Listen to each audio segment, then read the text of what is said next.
Joe Biden, meanwhile, lashing out at President Trump, the former VP, saying, quote, "It's one of the most dangerous times in modern history. I think that there have always been voices in our country, particularly in the 19th and 20th century in Europe, that have always tried to take advantage of pain and change.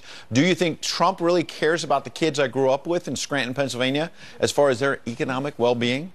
Here to react, our panel. Fox News contributor, former Trump Hispanic Advisory Council member Steve Cortez, and former Obama State Department spokesperson, Fox News contributor Marie Harf. Good morning to both of you. Good Marie, morning, Ed. I want to start with you because you were at the State Department in the Obama days. We all know that. And when Vice President Biden is out there saying there's never been a more dangerous time, what exactly did the Obama administration do to lessen the threat, say, from North Korea? Well, I thought from those comments, Ed, that he wasn't necessarily talking about national security threats, although I'm happy to talk about those too. I think he was talking about the fact that our country feels to many people on both sides of the aisle like we're really divided politically in a way many of us, many historians say we haven't seen since the Vietnam War. So I think what he was talking about is this rise of national, ultra-nationalism, looking, inward and not playing a leading role around the world and really propagating some pretty nasty things during the 2016 campaign. I think that's what he was referring to, and look, poll numbers bear this out. People are sick and tired of the politics in our country. We had a segment earlier about how you can get through Thanksgiving with people who disagree with you. There are polls that people don't want to live next to people of a different political party. We are in a really difficult place right now, and I think that's what the former vice president was talking about. Steve, how do you see it? Well, first let me say, Joe Biden, he's been in Washington, D.C. so long that he's not just a swamp creature, he's actually a swamp fossil. He was elected the year I was born. He was elected the year I was born, and I'm not young, Ed, okay? I'm 45 years old. I was going to say, come on, look who's talking.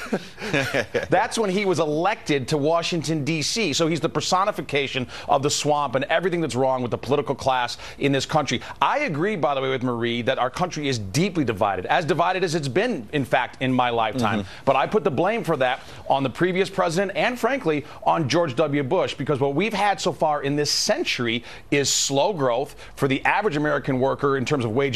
No growth. On top of that, we've had the Democrats exploiting identity politics to the hilt, and I think those two forces have combined into an incredibly divided country. But let's push the conversation forward then. If you both agree that, look, we're so divided. Marie, you were at the State Department when you had delicate negotiations where you're trying to get Americans freed from prison in a country like China. This just happened with 3 UCLA basketball players. President Trump pressures the Chinese government to get them free. They come home. They're safe. Thankfully, they're not going to spend 10 years in a Chinese prison. And LeVar Ball, the loudmouth dad, we all know him, right? The basketball dad.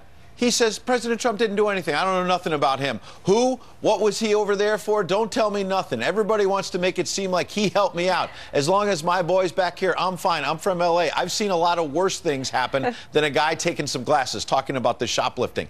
Has it gotten so bad, Marie, that Democrats have Trump derangement syndrome and can't even say, "Thank you, Mr. President. Thank you"? Well, here, I'm going to shock you. I will say something nice about President Trump. It was right for him to raise this case. I'm glad he did it, and I'm glad he got these basketball players home.